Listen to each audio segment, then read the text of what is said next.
여기 태국의 유명 요리사가 한국 때문에 식당이 망해버렸다고 합니다. 이 요리사는 자신의 인생을 망쳐버린 한국에게 반드시 복수하겠다고 소리쳤다가 한국인 남성과의 만남 이후 한국이라는 이야기만 들으면 눈물을 흘리게 되었다고 하는데요. 사실 그 한국인 남성에게 충격적인 이야기를 듣고 나서 3일 동안이나 마음을 추스를 수 없었다고 합니다. 이 요리사는 도대체 그 한국인과 무슨 일이 있었던 걸까요? 바로 사연 들려드리겠습니다. 안녕하세요. 방콕의 유명 식당 로얄타이 오너셰프 타나폰입니다. 27살의 젊은 나이에 미슐랭 2스타를 획득한 셰프라고 하면 사람들은 대부분 부러운 눈길을 보내죠. 시장에서 채소 가게를 하시던 어머니 밑에서 자라 22의 나이에 홀로 레스토랑을 시작해서 이룬 성공이니까요. 하지만 저를 가까이서 지켜본 사람들은 요즘 제 모습을 보며 안타까워합니다. 한때는 음식에 대한 순수한 열정으로 가득했던 제가 어느 순간부터 모든 것에 냉소적이고 적대적으로 변했거든요. 특히 한국에서 오는 모든 것들을 거부하고 비난했던 사람이 되어버렸죠.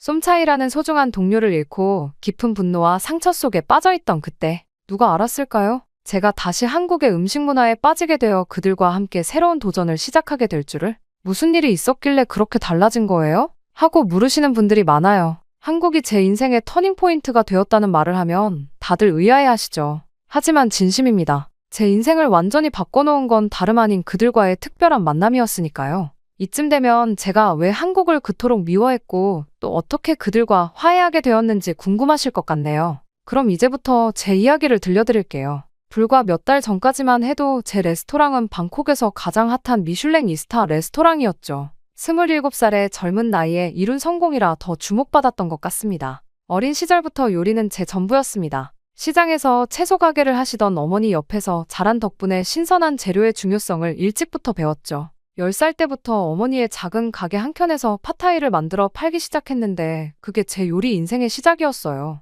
그렇게 요리 학교를 졸업하자마자 저는 무모하리만큼 야심찬 도전을 시작했습니다. 어머니가 모아두신 노후 자금까지 보태서 작은 레스토랑을 열었죠. 그때 제 나이 22이었어요. 방콕 외곽의 허름한 건물 2층이었지만 저에겐 그곳이 꿈의 시작이었습니다. 그리고 그곳에서 제 인생을 바꾼 사람을 만났죠. 쏨차이. 그는 저보다 5살이나 많은 선배 셰프였어요. 당시 유명 호텔에서 일하다가 우연히 제 레스토랑에 찾아왔다가 제가 만든 요리에 감동했다며 함께 일하자고 제안했습니다. 지금도 그날을 잊을 수 없어요. 비가 추적추적 내리던 날이었는데 그는 제 퓨전 또명꿍을 먹고 눈물을 흘렸거든요. 이런 맛은 처음이에요. 타나폰 셰프, 당신은 천재입니다. 그의 합류로 우리 레스토랑은 급성장했어요. 쏨차이의 20년 경력과 제 창의성이 만나 새로운 차원의 요리가 탄생했습니다. 전통 태국 요리에 현대적 감각을 더한 우리만의 스타일이 입소문을 타기 시작했죠. 1년 만에 방콕 중심가로 가게를 옮겼고 2년 차에 미슐랭 1스타를 받았습니다.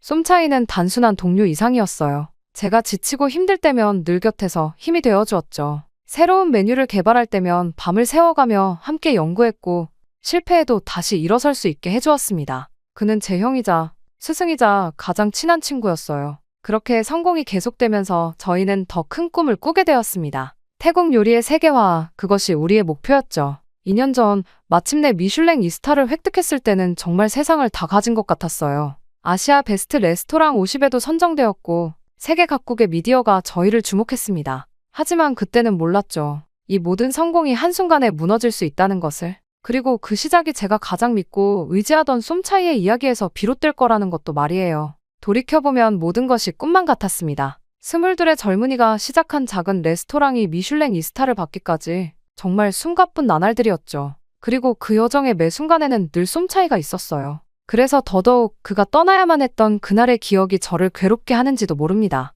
그날은 평소와 다름없이 바쁜 저녁 서비스가 끝난 밤이었어요. 주방을 정리하고 마지막 직원들을 배웅한 뒤 저는 늘 그렇듯 그날의 매출을 정리하고 있었습니다. 노크 소리가 들렸을 때만 해도 그날이 제 인생의 큰 전환점이 될 거라고는 상상도 못했죠. 들어오세요. 제 말이 채 끝나기도 전에 쏨차이가 사무실로 들어왔어요. 평소 같았으면 환한 미소로 그날의 서비스를 정리하며 농담을 던졌을 텐데 그날따라 그의 표정이 너무 어두웠습니다. 무슨 일 있어요? 그 순간 저는 직감적으로 좋지 않은 일이 있다는 걸 느꼈어요. 10년을 함께 일하다 보면 그런 게 느껴지거든요. 쏨차이는 한참을 말을 잇지 못하더니 주름진 종이 한 장을 내밀었습니다. 국제전화 청구서였어요. 아버지한테 전화가 왔었어요. 그의 목소리가 떨렸습니다. 한국에서 쏨차이의 아버지 얘기는 전부터 종종 들었어요. 15년 전 가족들의 더 나은 삶을 위해 홀로 한국행을 선택하셨다고 했죠. 인천의 한 건설 현장에서 일하시면서 처음에는 힘든 육체 노동을 하셨대요.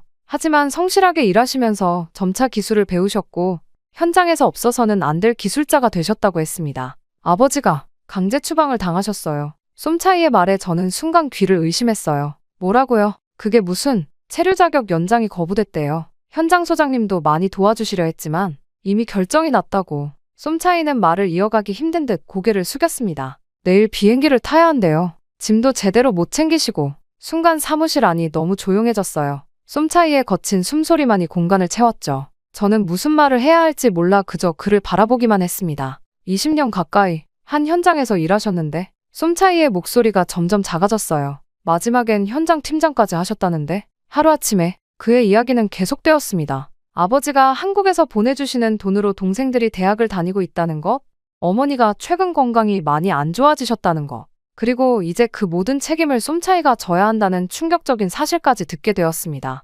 타나폰, 쏨차이가 마침내 고개를 들었어요. 그의 눈에는 이미 눈물이 고여 있었습니다. 미안해요. 정말 미안한데 저 고향으로 돌아가야 할 것 같아요. 그 순간 제 머릿속이 하얘졌어요. 물론 이해했습니다. 그의 선택을. 하지만 이해한다고 해서 받아들이기 쉬운 건 아니었죠. 쏨차이는 단순한 수석 셰프가 아니었으니까요. 그는 제 레스토랑의 정신과도 같은 존재였습니다. 언제 겨우 이 한마디를 뱉을 수 있었어요. 이번 주말까지만 있을게요. 새로운 셰프님 오실 때까지는 있어야. 그날 밤 우리는 평소처럼 마지막 한 잔을 함께 했어요. 하지만 분위기는 전혀 달랐죠. 쏨차이는 계속해서 미안하다고 했고 저는 괜찮다고 이해한다고 했지만 우리 둘 다 마음이 너무 무거웠습니다. 그렇게 쏨차이가 떠나고 난 뒤 레스토랑은 완전히 달라졌어요. 새로운 셰프도 영입했고 메뉴도 조금씩 수정했지만 뭔가가 결정적으로 부족했죠. 영혼이 빠져나간 것 같았달까? 그 후 저는 쏨차이의 부재를 많이 느끼기 시작했어요.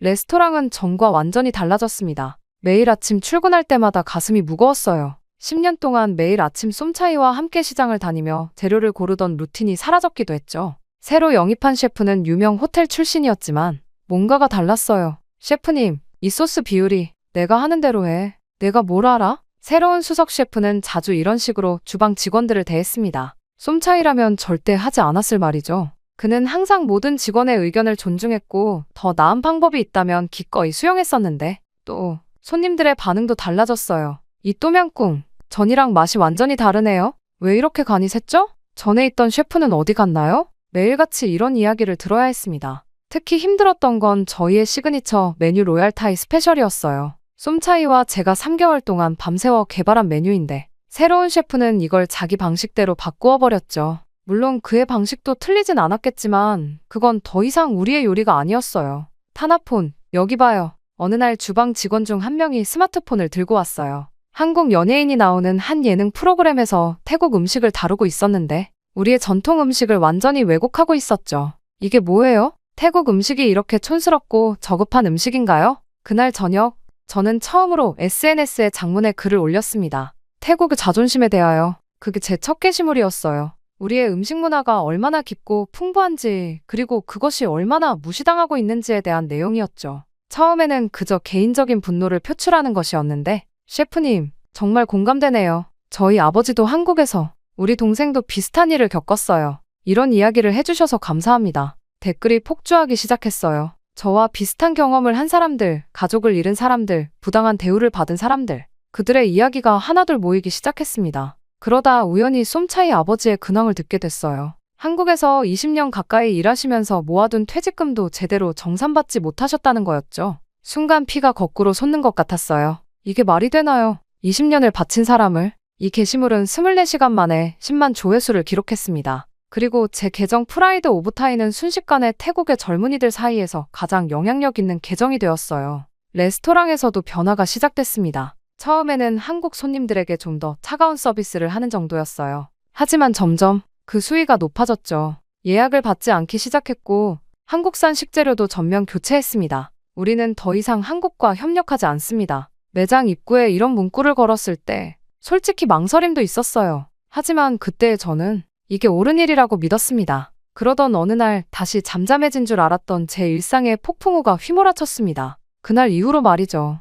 그날도 평소처럼 주방에서 바쁘게 일하고 있었는데 비서가 급하게 저를 찾아왔습니다. 셰프님, 일본 투자자분들께서 긴급 화상 미팅을 요청하셨어요. 이상했죠. 보통 분기별 미팅은 한 달 전부터 일정을 잡는데 그런데 이렇게 갑자기라니. 사무실에 들어가 노트북을 켰을 때 제 가슴 한켠이 불안하게 요동쳤어요. 화면에는 도쿄 본사의 타나카 회장님과 임원진들이 심각한 표정으로 앉아 있었습니다. 타나폰 씨, 태국과 한국의 FTA 협상 중단 소식 들으셨나요? 순간 머리가 하얘졌어요. 물론 들었습니다. 제가 주도한 반환 운동이 어느 정도 영향을 미쳤다고 자부하고 있었으니까요. 그때까지만 해도 이게 우리의 승리라고 생각했죠. 우리 회사의 주요 식자재 공급망 중 40%가 한국 루트였다는 사실 알고 계셨나요? 몰랐습니다. 정확히는 알고 싶지 않았던 것 같아요. 레스토랑 운영에만 집중하느라 더 큰 그림을 보지 못했던 거죠. 현재 모든 공급 계약이 중단된 상태입니다. 대체 루트를 찾고 있지만 당분간은 원가가 최소 50% 이상 상승할 것으로 예상됩니다.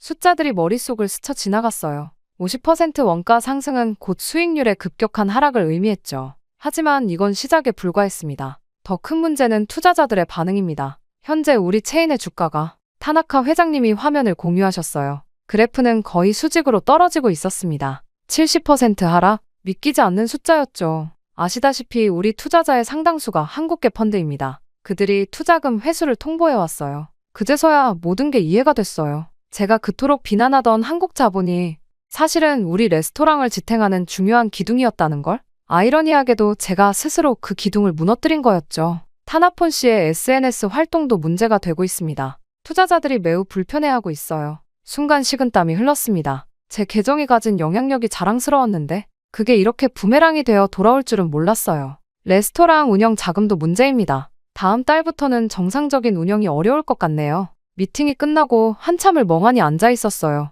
창밖으로 보이는 번화가의 풍경이 갑자기 너무나 달리 보였습니다. 이제 곧 이 레스토랑도 이 거리도 떠나야 하나? 그때 주방에서 한 직원이 달려왔어요. 셰프님, 대형 식자재 업체들이 거래 중단을 통보해왔습니다. 다들 한국 계열사들이라 현실은 생각보다 더 빠르게 저를 덮쳐왔어요. 그날 저녁 서비스를 준비하면서 처음으로 제가 저지른 실수의 크기를 실감하기 시작했습니다. 메뉴판을 다시 써야 했어요. 더 이상 구할 수 없는 식재료들이 너무 많았거든요. 양식당에서 파스타를 빼는 것처럼 우리의 시그니처 메뉴들을 하나둘씩 지워나가야 했습니다. 그리고 그날 밤 처음으로 직원들 앞에서 눈물을 보였어요. 다음 달부터는 당분간 급여 지급이 어려울 것 같습니다. 제 말이 끝나기도 전에 주방이 술렁이기 시작했죠. 지금 생각해보면 그때가 진짜 몰락의 시작이었던 것 같아요. 그렇게 레스토랑의 분위기는 하루하루 무거워졌어요. 매일 아침 출근할 때마다 직원들의 표정이 더욱 어두워지는 게 보였습니다. 한때 웃음소리가 가득했던 주방은 이제 무거운 정적만이 감돌았죠. 특히 마음이 아팠던 건 15년차 수석 서버 파이산 씨였어요. 그는 제가 처음 레스토랑을 열 때부터 함께한 직원이었는데 어느 날 아침 사직서를 들고 제 사무실을 찾아왔습니다. 셰프님, 정말 죄송합니다. 하지만 아이들 학비도 있고 그의 목소리가 떨렸어요. 저는 아무 말도 할 수 없었죠. 뭐라고 말해야 할까요? 그의 선택이 잘못됐다고 아니면 조금만 더 기다려달라고. 파이산 씨, 미안해요.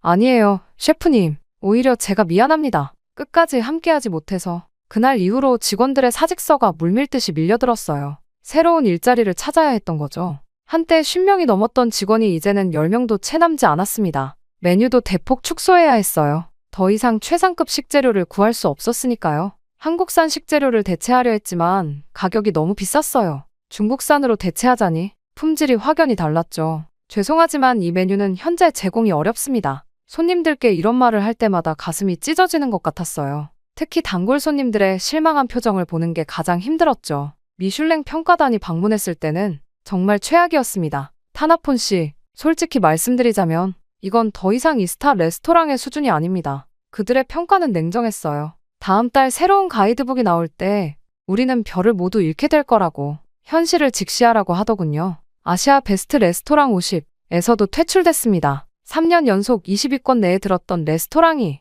이제는 순위에서조차 사라진 거예요. 그렇게 매출은 급감했고 고정비는 여전했죠. 매달 말이면 은행 잔고를 확인하는 게 가장 큰 스트레스였어요. 직원들 급여, 임대료, 관리비, 돈이 빠져나가는 구멍은 많은데 들어오는 건 점점 줄어들었으니까요. 어느 날은 와인 창고에 들어가서 한참을 울었어요. 제가 그토록 자부심을 가지고 모아온 와인들, 이제는 하나둘씩 헐값에 팔아야 했죠. 특급 와인들을 시중가의 절반도 안 되는 가격에 처분하면서 가슴이 찢어지는 것 같았습니다. 셰프님, 은행에서 또 연락이 왔습니다. 재무팀장의 목소리가 떨렸어요. 더 이상 대출 연장이 어렵다고, 이제는 상환 계획을 제출해야 한다고 하더군요. 밤마다 엑셀 파일을 들여다보며 한숨만 쉬었죠. 숫자들은 냉정했어요. 이대로 가다간 6개월도 버티기 힘들 거라고 말해주고 있었습니다. 그러던 어느 날, 쏨차이에게서 전화가 왔어요. 타나폰, 많이 힘들죠? 그의 목소리를 듣는 순간 눈물이 왈칵 쏟아졌습니다. 쏨차이, 내가 다 망쳤어.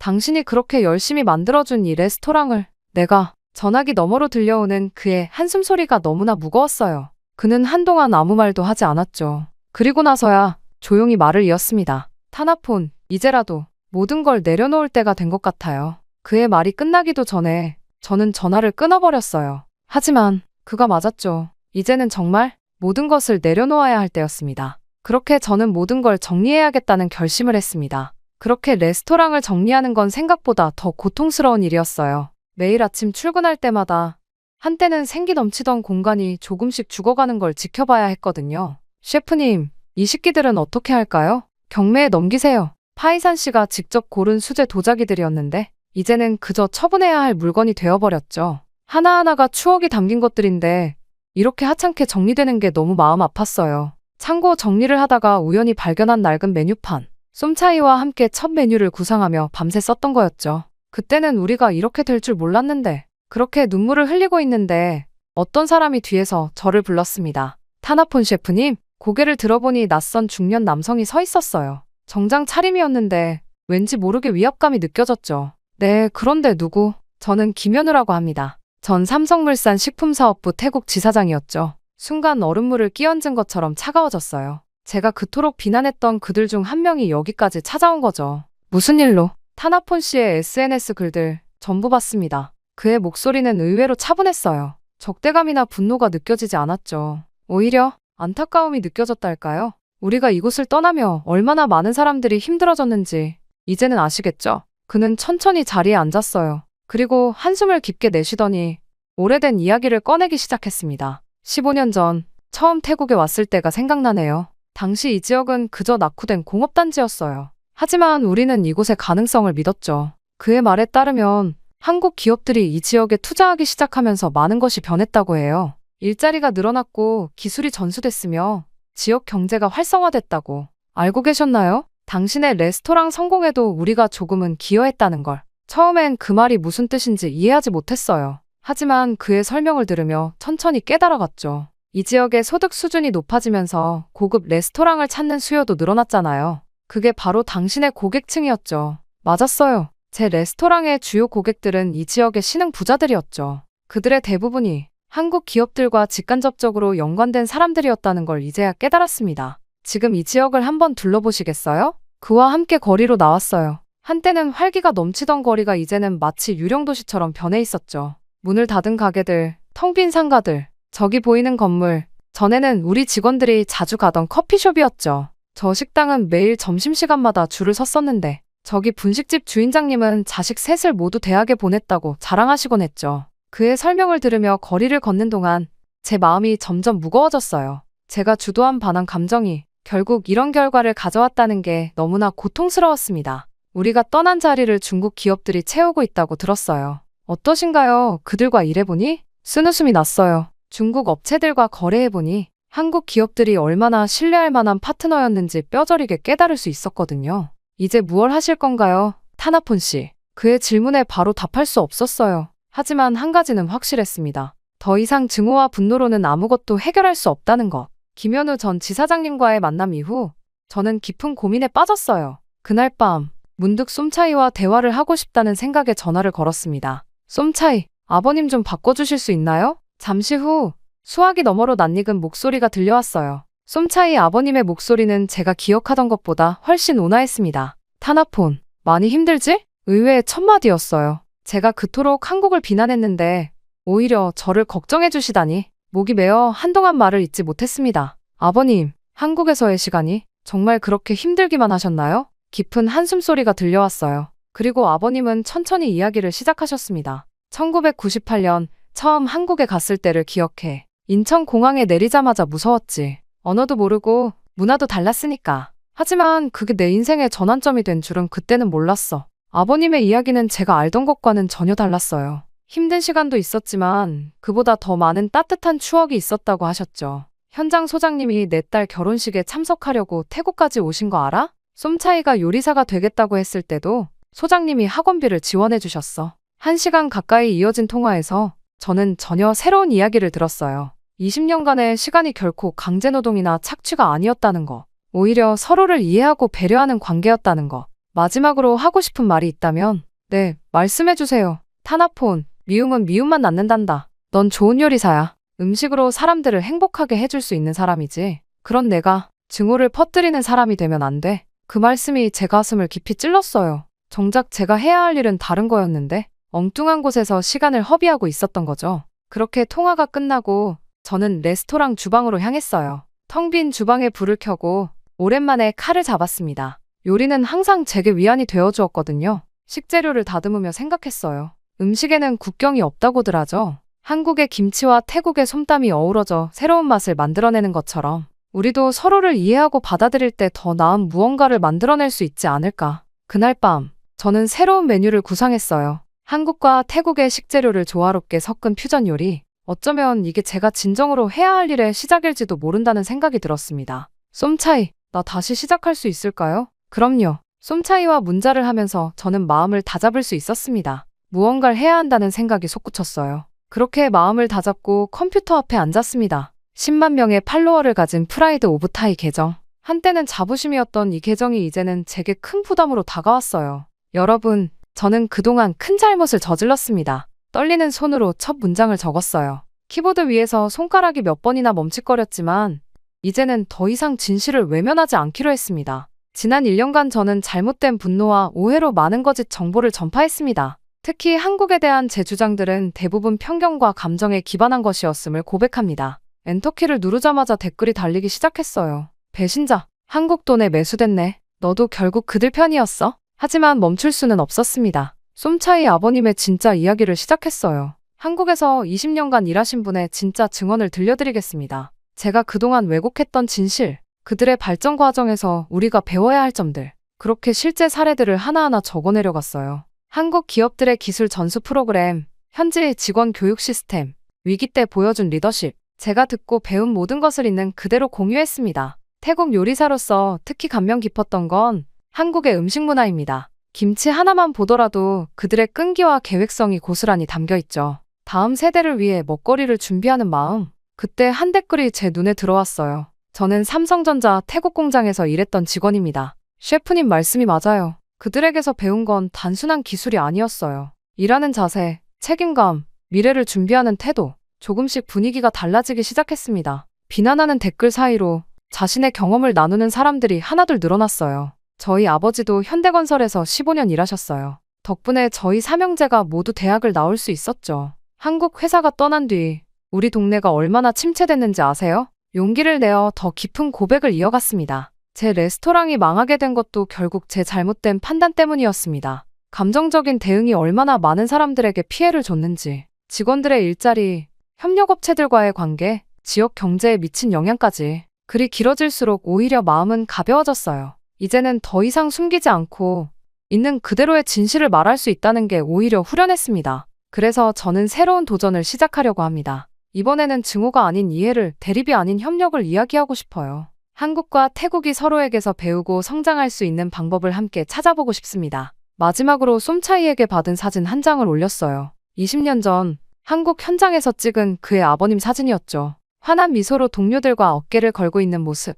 그 미소에 담긴 진정한 의미를 이제야 알 것 같았습니다. 이것이 진정한 프라이드 오브 타이가 아닐까요? 편견을 넘어 서로를 이해하고 함께 성장하는 것. 여러분의 의견을 듣고 싶습니다. 게시물을 올리고 깊은 한숨을 내쉬었어요. 이제 시작입니다. 긴 여정이 되겠지만 이번에는 올바른 길을 걸어가고 싶다는 생각을 했습니다. 제 게시물은 예상보다 큰 파장을 일으켰어요. 팔로워 수는 절반 이상 줄었지만 남은 사람들과의 대화는 오히려 더 깊어졌습니다. 셰프님, 저도 비슷한 경험이 있어요. 한식당을 운영하면서 느낀 점들을 나누고 싶은데 어느 날 한 메시지가 제 눈에 들어왔어요. 방콕에서 20년째 한식당을 운영하고 계신 박민지 셰프님이었죠. 그분과의 만남은 제게 새로운 전환점이 되었습니다. 타나폰 셰프, 우리 함께 새로운 프로젝트를 시작해보는 게 어떨까요? 박 셰프님이 제안하신 건 한테 푸드 콜라보레이션이었어요. 두 나라의 셰프들이 서로의 요리를 배우고 새로운 퓨전 요리를 만들어내는 프로젝트였죠. 음식은 그 나라의 문화와 역사를 가장 잘 보여주는 거울이에요.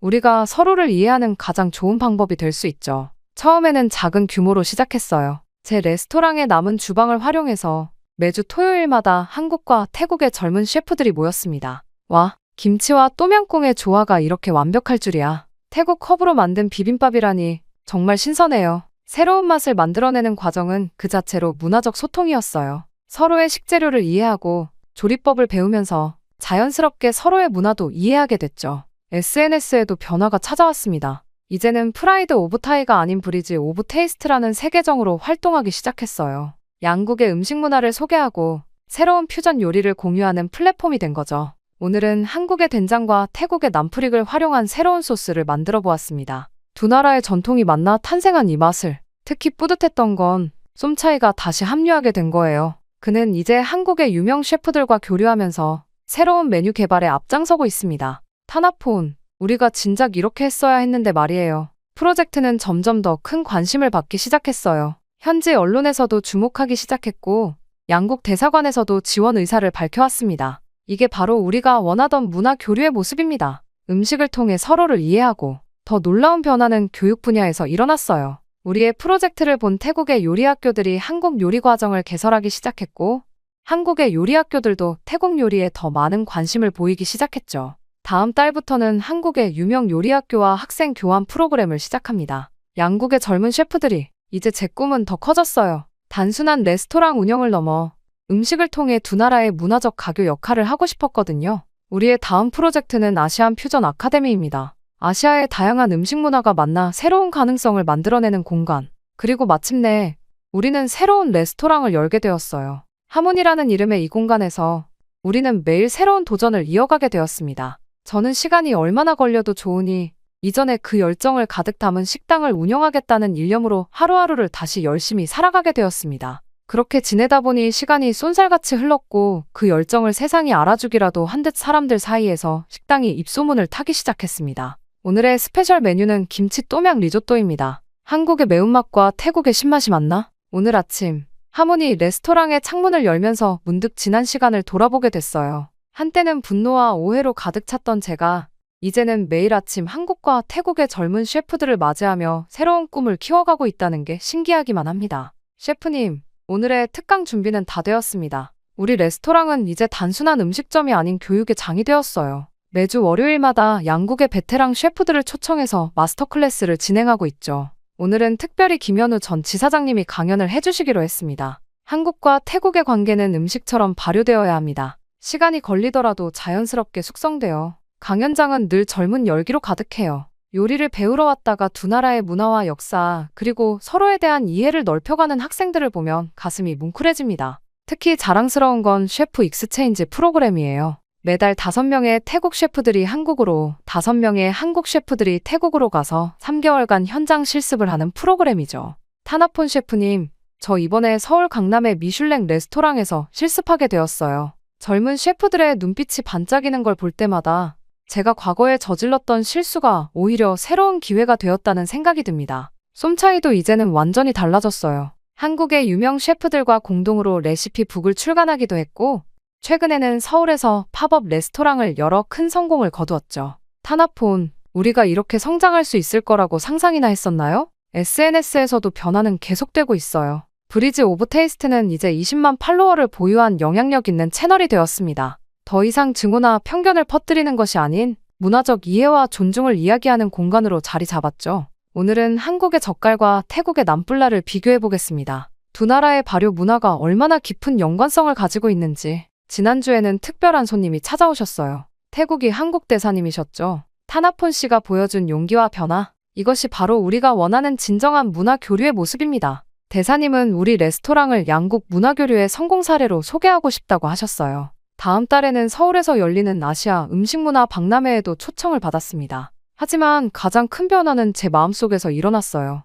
이제는 더 이상 과거의 분노나 후회에 사로잡혀 있지 않습니다. 대신 매일 아침 새로운 가능성을 향해 한 걸음씩 나아가고 있죠. 우리의 다음 목표는 아시아 전역으로 이 프로그램을 확대하는 거예요. 음식을 통해 서로를 이해하고 문화의 벽을 허무는 창밖으로 보이는 방콕의 아침 풍경이 유난히 아름답게 느껴졌습니다. 주방에서는 한국과 태국의 젊은 셰프들이 새로운 요리를 연구하느라 분주하고 홀에서는 양국의 손님들이 우리가 만든 음식을 즐기게 되었어요. 이제 저는 압니다. 진정한 자부심은 다른 문화를 배척하는 것이 아니라 서로를 이해하고 함께 성장하는 데서 온다는 것을. 그리고 우리의 이야기는 여전히 계속되고 있습니다. 돌이켜보면 한국은 제게 많은 것을 가르쳐 주었습니다. 처음에는 그들을 원망했지만 이제는 그들에게서 배워야 할 점이 더 많다는 걸 알게 됐어요. 첫 번째로 배운 건 시스템의 힘이었습니다. 한국 기업들이 보여준 체계적인 운영 방식, 미래를 준비하는 자세, 위기를 기회로 바꾸는 능력, 이런 것들이 결국 그들을 세계적인 강국으로 만들었다는 걸 깨달았어요.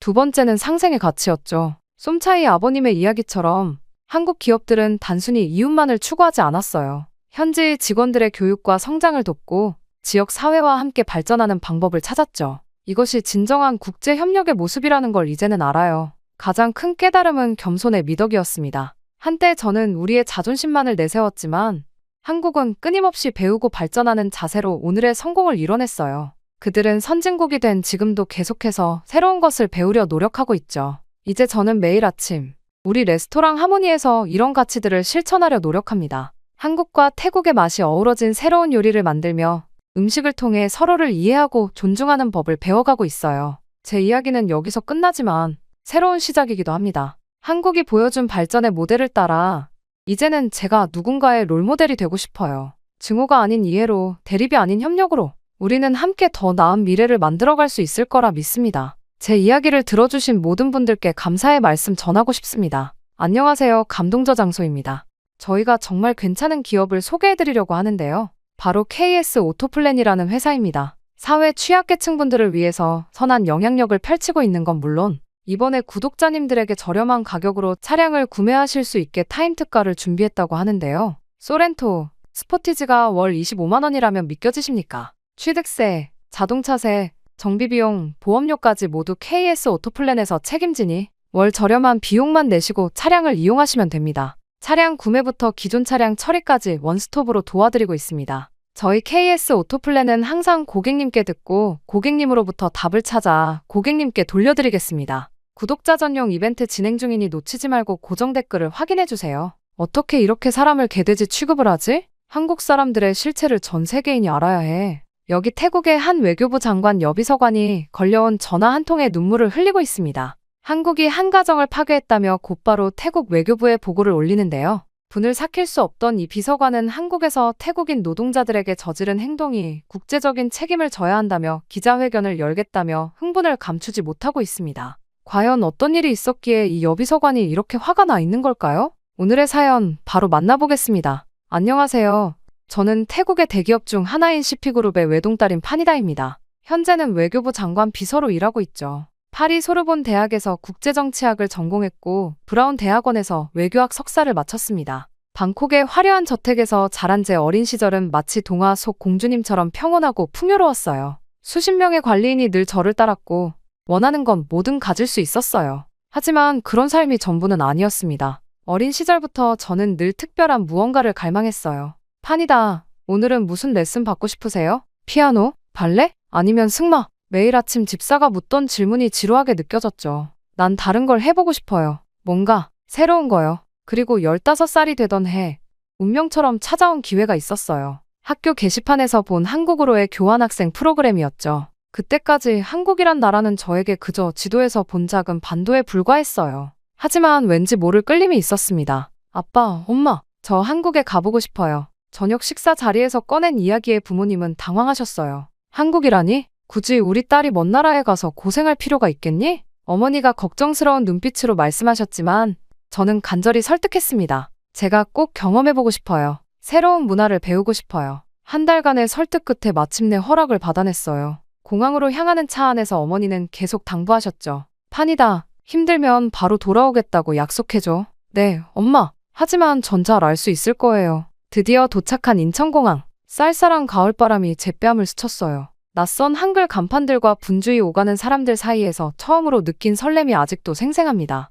호스트 패밀리였던 영지의 가족들은 저를 너무나도 따뜻하게 맞아주셨어요. 판이다. 환한 미소로 저를 맞이하던 영지의 모습이 눈에 선해요. 그날부터 영지는 제 가장 친한 친구이자 한국 문화의 안내자가 되어주었죠. 한국 생활은 제 인생을 완전히 바꿔놓았습니다. 학교에서는 매일이 새로운 발견의 연속이었어요. 처음에는 한글을 쓰는 것조차 어려웠지만 영지와 친구들의 도움으로 빠르게 배워나갔죠. 판이다. 이거 한번 써볼래? 안녕하세요.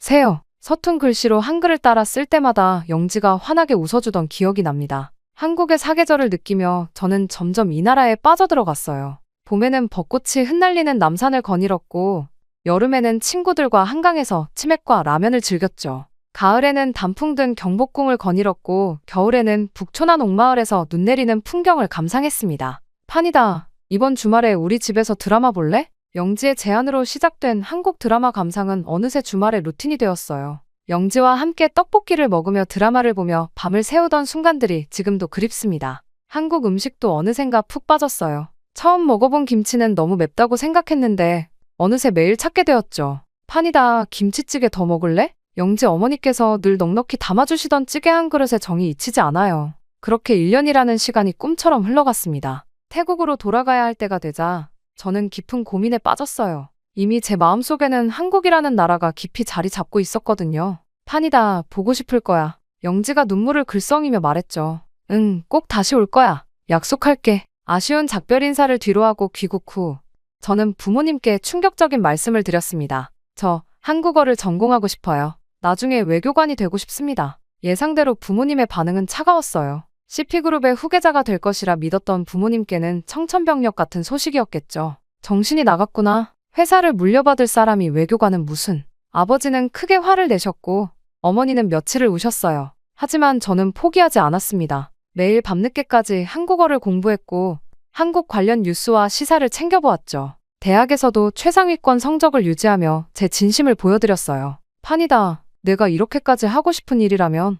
마침내 어머니가 먼저 마음을 열어주셨고 이어서 아버지도 점차 수긍하셨습니다. 우리 딸, 내가 원하는 길을 가거라. 하지만 최고가 되어야 한다. 아버지의 말씀에 저는 눈물을 흘리며 고개를 끄덕였어요. 그리고 졸업 후 저는 태국 외교부에 입사했습니다. 신입 외교관으로 시작해 열정적으로 일했고 마침내 최연소 장관 비서로 발탁되었죠. 드디어 제가 꿈꾸던 일을 할 수 있게 된 거예요. 축하합니다, 판이다 씨. 앞으로 우리 부처의 큰 자산이 되어주길 바랍니다. 장관님의 축하 인사를 받던 날, 저는 가슴이 벅찼어요. 매일이 설렘의 연속이었습니다. 사무실 창밖으로 방콕의 화려한 야경이 보였어요. 15살의 어린 소녀가 꿈꾸던 미래가 현실이 된 거죠. 하지만 그때는 몰랐어요. 제 앞에 놓인 거대한 시련을, 한국과 태국 관계가 최악으로 치닫게 될 거라는 것을, 그리고 제가 그 소용돌이의 한가운데 서게 될 거라는 사실을요. 어느 날 평화로운 아침이었습니다. 사무실로 들어서는데 비서실 분위기가 심상치 않았어요.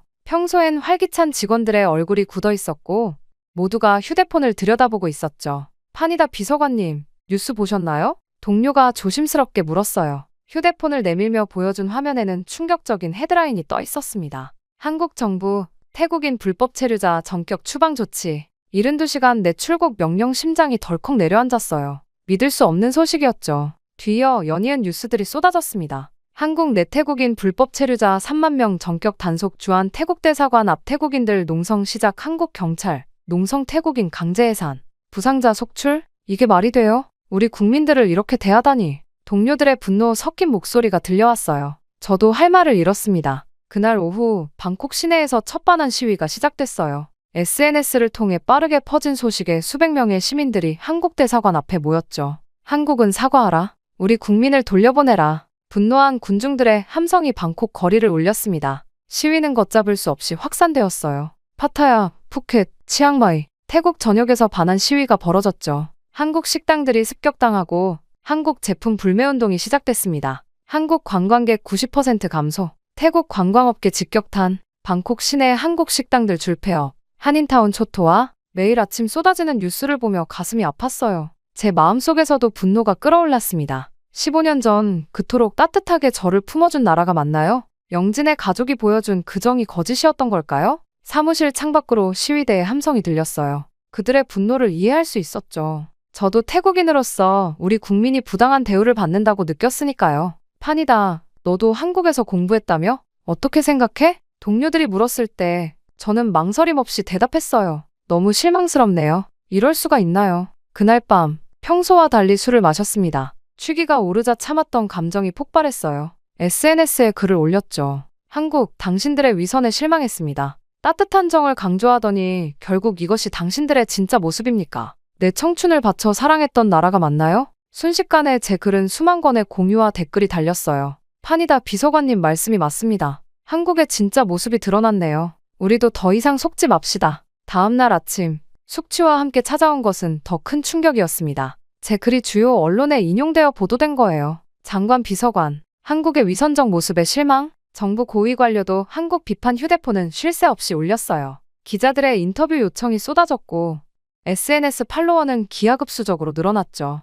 하루아침에 반한 감정의 대변인이 되어버린 느낌이었습니다. 사무실에 들어서자 동료들이 박수를 쳤어요. 판이다, 정말 멋진 발언이었어. 우리의 마음을 대신 전해줘서 고마워. 하지만 이런 칭찬이 달갑지만은 않았습니다. 창밖으로 보이는 시위대의 규모는 날이 갈수록 커져갔어요. 한국 관광객들은 급감했고 한국 기업들은 하나둘 태국을 떠나기 시작했습니다. 판이다, 태국 관광업계 피해액이 벌써 어마어마하대. 동료의 말에 가슴이 더욱 아팠어요. 양국 관계가 이렇게 악화될 줄은 상상도 못했죠. 밤마다 영지와의 추억이 떠올랐어요. 함께 웃고 울던 그 순간들이 이제는 마치 다른 세상의 이야기처럼 느껴졌습니다. 한때 제가 그토록 사랑했던 나라를 이제는 증오하게 된 아이러니가 가슴 아팠죠. 엄마, 제가 잘못한 걸까요? 어머니께 전화를 걸어 울먹였어요. 판이다, 내 마음이 아픈 건 내가 그만큼 한국을 사랑했기 때문이야. 창밖에서 들리는 시위 함성이 점점 거세졌어요. 책상 위에는 처리해야 할 서류들이 산더미처럼 쌓여 있었고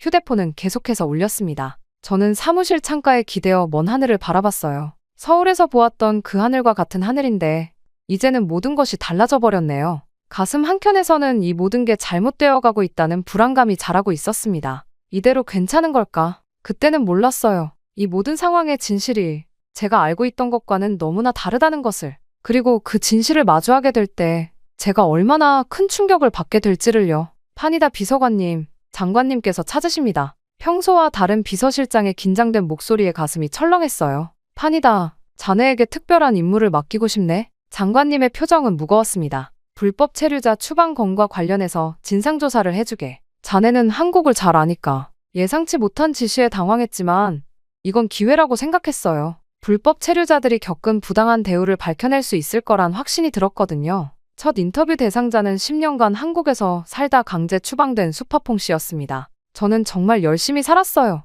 한국인들이 꺼리는 일만 했죠. 그런데 이렇게 그의 이야기를 들으며 분노가 치밀었어요. 두 번째로 만난 솜차이 씨는 한국에서 식당을 운영했답니다. 우리가 뭘 그렇게 잘못했나요? 그저 돈을 더 벌고 싶었을 뿐인데. 그의 눈물 어린 호소가 가슴을 파고들었죠. 조사를 진행할수록 수많은 사연이 쏟아져 나왔어요. 그때였어요. 오랫동안 연락이 끊겼던 영지에게서 메시지가 왔습니다. 판이다야, 네가 진실된 한국을 봤으면 좋겠어. 이 자료들을 한번 봐줘. 처음엔 열어보기를 망설였어요. 하지만 영지를 믿었기에 첨부된 파일을 열어보았죠. 그리고 그 순간 제가 알고 있던 모든 것이 무너져 내렸습니다. 태국인 불법 체류자 조직범죄 실태보고서, 마약 밀매 조직과 불법 체류자 연계 증거 위조 여권 제작 조직 검거. 태국인 불법 체류자 200명 연루? 이게 사실이라고? 말도 안 돼. 하지만 증거는 명확했어요. 보고서에는 구체적인 수치와 사진, 증언이 빼곡했습니다. 더 충격적인 사실은 제가 인터뷰했던 사람들의 이면이었어요.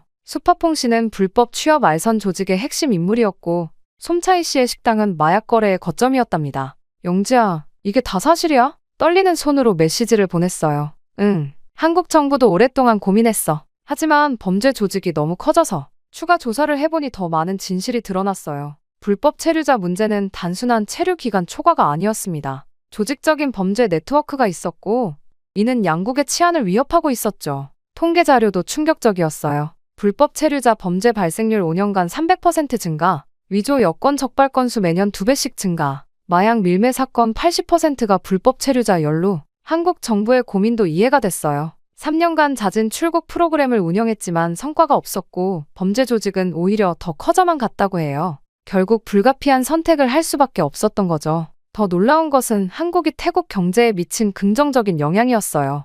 한국 기업 태국 투자 지난 10년간 500% 증가, 한류 관광객으로 인한 경제 효과 연간 100억 달러, 한국 기업 태국인 고용 창출 50만 명 돌파, 사무실로 돌아와 모든 자료를 검토하면서 머리가 지끈거렸어요. 제가 그동안 얼마나 편협한 시각으로 상황을 바라보고 있었는지 깨달았습니다. 장관님, 조사 결과를 보고 드리고 싶습니다. 떨리는 마음으로 장관실을 찾았어요. 말씀해보게, 판이다. 한국 정부의 조치는 불가피한 선택이었습니다. 우리가 알지 못했던 심각한 문제들이 있었어요. 보고를 들은 장관님의 표정이 심각해졌습니다. 자네 말이 정말인가? 제가 수집한 모든 증거를 보여드렸어요. 범죄 통계, 경제 지표, 그리고 실제 사례들까지. 장관님은 한숨을 깊게 내쉬셨죠. 그날 저는 밤늦게까지 이어진 보고를 마치고 사무실을 나서는데 휴대폰이 울렸어요. 영지였습니다. 판이다, 괜찮아? 응. 하지만 난 어떻게 해야 할지 모르겠어. 진실을 알게 된 게 힘들겠지만 넌 할 수 있어.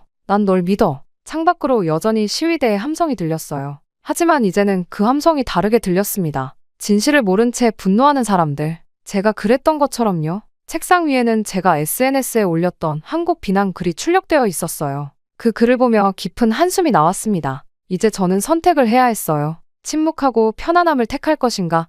아니면 진실을 위해 싸울 것인가? SNS 앱을 열자마자 온통 붉은색 알림으로 가득했습니다. 며칠 전 올린 3개씩을 때문이었죠. 저의 이전 발언을 철회합니다. 한국 정부의 결정에는 불가피한 이유가 있었습니다. 제가 조사한 바에 따르면 역시나 댓글이 폭주했어요. 배신자, 한국에 매수됐나? CP그룹 외동딸이 한국 돈에 넘어갔다. 한숨을 내쉬며 휴대폰을 내려놓으려는 순간 엄마에게서 전화가 왔습니다. 판이다, 괜찮니? 지금 인터넷이 난리야. 네, 엄마. 하지만 전 괜찮아요. 진실을 말해야 하니까요. 저는 사무실로 향하는 차 안에서 라디오를 틀었어요. 오늘 아침 반한 시위대가 판이다 비서관의 자택 앞에서 항해 시위를 벌이고 있습니다. 시위대는 서둘러 라디오를 껐지만 이미 가슴이 쿵쾅거리기 시작했어요. 사무실 주차장에 도착하자 경호원이 달려왔습니다. 비서관님, 정문으로 가시면 안 됩니다. 시위대가 뒷문으로 들어가면서 정문 쪽을 바라보니 수백 명의 시위대가 모여 있었어요. 한국의 개가 되지 마라. 국민을 배신한 판이다는 사퇴하라. 사무실로 들어와 책상에 앉자마자 비서실장이 들어왔어요. 비서관님, 신변 보호가 필요할 것 같습니다. 협박 메일이 수백 통. 알겠습니다. 하지만 오늘 예정된 기자회견은 그대로 진행할 거예요. 동료들의 시선도 차가워졌죠. 평소 친하게 지내던 수환마저 인사를 받지 않았어요. 수환 씨, 죄송합니다. 비서관님과 더 이상 대화하고 싶지 않네요. 점심시간에 식당에서는 아무도 제 옆자리에 앉지 않았어요. 마치 제가 전염병에 걸린 사람처럼 모두가 피했죠. 그리고 비서실 막내가 조심스레 건넨 도시락에는 쪽지가 붙어 있었습니다. 선배님, 힘내세요. 저는 선배님 편이에요. 그 쪽지에 적힌 응원에 저는 작은 용기가 생겼습니다. 그리고 오후에 진행된 기자회견장은 전쟁터 같았어요. 비서관님, 한국 정부로부터 얼마를 받았습니까? CP그룹과 한국 기업 간의 비밀 거래가 있었나요? 당신의 발언이 태국 경제에 악영향을 미쳤다는 걸 아십니까? 말도 안 되는 질문에 저는 침착하게 답변했어요. 저는 어떤 대가도 받지 않았습니다. 단지 진실을 말하고 있을 뿐이에요. 제가 조사한 바에 따르면 그때였어요. 갑자기 누군가가 물병을 던졌어요. 가까스로 피했지만 기자회견은 아수라장이 되었죠. 판이다 비서관님, 즉시 대피하셔야 합니다. 경호원들이 저를 감싸고 회견장을 빠져나왔어요. 뒤에서는 계속해서 고성이 들렸습니다. 엉망진창이 되어버린 기자회견을 뒤로하고 집으로 돌아가는 길에 휴대폰이 울렸어요. 영지였죠. 판이다, 너 괜찮아? 너무 걱정돼서 연락해봤어. 걱정하지 마, 영지야. 난 괜찮아. 전 괜찮다고 했지만 실은 두려웠어요. 그날 밤 아버지께서 직접 찾아오셨습니다. 판이다, 이제 그만하면 어떻겠니? 회사로 돌아오렴. 아빠, 전 할 말이 있어요. 저는 떨리는 목소리로 제가 알게 된 모든 진실을 말씀드렸어요. 불법 체류자들의 범죄 조직, 마약 문제, 그리고 한국이 태국 경제에 미친 긍정적인 영향까지요. 아빠, 전 이 싸움을 포기할 수 없어요. 제가 잘못된 분노를 키웠으니 제가 바로잡아야 해요. 아버지는 오랫동안 말씀이 없으셨습니다. 내가 그렇게 결심했다면 아빠가 지켜주마. 그리고 다음날 아침 장관님을 찾아뵈었어요. 장관님, 계속해서 진실을 알리고 싶습니다. 위험할 텐데, 판이다. 알고 있습니다. 하지만 해야만 해요. 사무실로 돌아오는 길에 비서실 막내가 달려왔어요. 선배님, 큰일 났어요. 반한 시위 주동자들이 선배님의 집 주소를 SNS에 올렸대요. 순간 심장이 덜컥 내려앉았지만 마음을 다잡기 위해 노력했습니다. 그날부터 전 안전가옥으로 거처를 옮겼어요. 창문 밖으로 보이는 도시의 불빛들이 마치 적의 눈빛처럼 느껴졌죠. 휴대폰은 계속해서 울렸어요. 협박 문자, 저주의 말들. 하지만 그 속에서 작은 희망도 보였습니다. 파니다 씨, 당신의 용기에 박수를 보냅니다. 진실을 말해주셔서 감사합니다. 밤늦게 도착한 영지의 메시지가 특히 큰 위로가 되었어요. 파니다야, 넌 정말 용감해. 이 폭풍이 지나가면 모든 게 달라질 거야. 창밖에서는 여전히 시위대의 함성이 들렸어요. 하지만 이제 전 더 이상 두렵지 않았습니다. 진실은 언젠가 모두에게 보일 테니까요. 그러던 어느 날 비가 내리는 새벽이었습니다. 긴급 호출을 받고 장관실로 향했어요. 무슨 일인지 짐작조차 되지 않았죠. 파니다, 방금 한국 외교부에서 연락이 왔네. 말을 건네는 장관님의 표정이 심각했습니다. 비공개 협상을 제안해왔어. 자네가 맡아줬으면 하는데. 심장이 쿵쾅거렸어요. 이건 기회였습니다. 양국 관계를 회복할 수 있는 절호의 기회. 네, 장관님. 제가 하겠습니다. 첫 비공개 미팅은 제3국인 싱가포르에서 이루어졌어요. 호텔 회의실에서 한국 측 대표를 기다리는 동안 손바닥에 땀이 배었죠. 안녕하세요. 파니다 비서관님. 김수진입니다. 외교부 아태국 과장이에요. 과장님, 뵙게 되어 반갑습니다. 파니다 씨, 먼저 사과드리고 싶어요. 우리의 급작스러운 조치가 많은 혼란을 가져왔죠. 수진 과장은 진심 어린 목소리로 말을 이어갔어요. 하지만 우리에겐 불가피한 이유가 있었어요. 밤새 이어진 회의에서 더 구체적인 내용들이 드러났습니다. 한국 정부는 불법 체류자 문제를 해결하기 위해 다양한 방안을 검토해왔다고 해요. 실은 우리도 시간이 더 필요했어요. 하지만 마약 조직이 점점 더 커지면서 김 과장이 건넨 자료를 보며 충격에 빠졌습니다. 마약 범죄 조직이 이미 한국 내 주요 도시에 뿌리를 내리고 있었던 거예요. 이런저런 자료들을 수집하며 저는 고뇌에 빠졌죠. 그리고 이틀째 되는 날 드디어 해결책이 보이기 시작했습니다. 합법적인 취업 기회를 확대하는 건 어떨까요? 제 제안에 수진 과장의 눈이 반짝였어요. 그래요. 우리도 그걸 고민하고 있었어요. 양국 정부가 협력하여 새로운 취업비자 제도를 만드는 걸 검토했어요. 불법 체류자들에게 합법적인 기회를 주되 범죄 조직은 강력히 단속하는 방향으로요. 파니다 씨, 이제 남은 건 여론이에요. 김 과장의 말에 고개를 끄덕였어요. 네, 제가 맡아보겠습니다. 저는 방콕으로 돌아온 후 곧바로 언론사들을 찾아다녔어요. 시위 주동자들의 숨은 의도를 파헤친 증거들을 하나둘 공개하기 시작했죠. 이 시위의 배후에는 불법 취업 알선 조직이 있었고 그들은 자신들의 이권을 지키기 위해 선량한 시민들의 분노를 이용했다는 걸 보도했습니다. 증거는 명확했어요. 시위 주동자 중 상당수가 불법 취업 알선 조직과 연결되어 있었고 그들은 이 사태를 통해 막대한 이익을 챙기고 있었죠. 이들은 한국 기업들의 태국 철수를 노렸고 그 자리를 중국 자본이 채우도록 획책했습니다. 새롭게 공개된 증거에 여론이 술렁이기 시작했어요. 우리가 쏘갔던 거야? 이런 배신자들이. SNS에서 반응이 오기 시작했습니다. 모두가 혼란스러워하는 듯 했어요. 하지만 여전히 불신의 의견이 더 많았습니다. 하지만 다음 날 아침 놀라운 소식이 들려왔어요. 반환 시위 주동자 10명 체포, 마약 밀매 혐의도,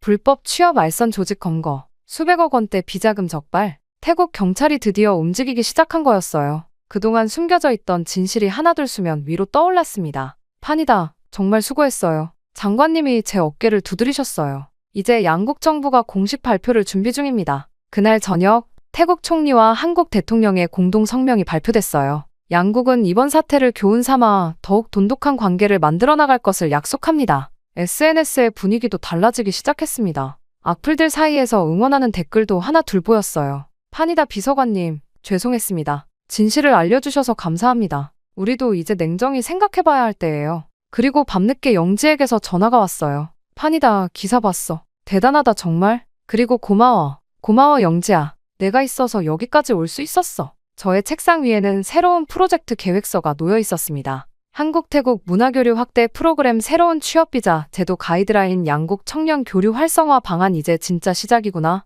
생각했어요. 어둠이 걷히고 새로운 희망이 보이기 시작한 것 같았습니다. 하지만 이게 끝은 아니에요. 아직도 한국과 태국 사이의 갈등은 여전하고 해야 할 일이 많이 남아있으니까요. 이제 진정한 시작이구나 생각했어요. 15살의 저는 몰랐죠. 그때 교환학생 경험이 이렇게 큰 의미를 가지게 될 줄을요. 영지야, 나 다음 주에 서울로 가. 정말? 완전 좋다. 이제 자주 볼 수 있겠네. 응, 이제 진짜 시작이야. 우리가 꿈꾸던 그 모든 것들을. 저는 전화를 끊고 다시 창밖을 바라봤어요. 이제는 알겠어요. 진정한 우정과 이해는 어떤 위기도 이겨낼 수 있다는 걸. 그리고 그 과정에서 우리는 더 강해지고 성숙해진다는 것도요. 새로운 아침이 밝아오고 있었습니다. 이제 저는 두렵지 않아요. 어떤 어려움이 와도 진실과 신뢰로 이겨낼 수 있다는 걸 알게 됐으니까요. 이건 끝이 아닌 시작이에요. 더 나은 미래를 향한 양국의 새로운 여정의 시작인 거죠. 한국인 여러분, 제 이야기에 귀 기울여 주셔서 진심으로 감사드립니다. 제가 겪은 이 모든 순간들을 여러분과 나눌 수 있어서 정말 행복했어요. 아직 이 갈등은 진행 중이지만 우리 두 나라가 꼭 원만한 해결이 될 수 있다고 저는 믿습니다. 진실을 위해 싸우는 것은 결코 쉽지 않았지만 그 과정에서 우리는 모두 한 걸음 더 성장하고 있어요. 이제 태국과 한국은 더 깊은 신뢰와 이해를 바탕으로 새로운 미래를 향해 나아가는 중입니다. 다시 한번 저의 사연을 들어주셔서 깊은 감사를 드립니다. 여러분의 가정에 항상 행복과 평화가 가득하시길 바랄게요. 감사합니다.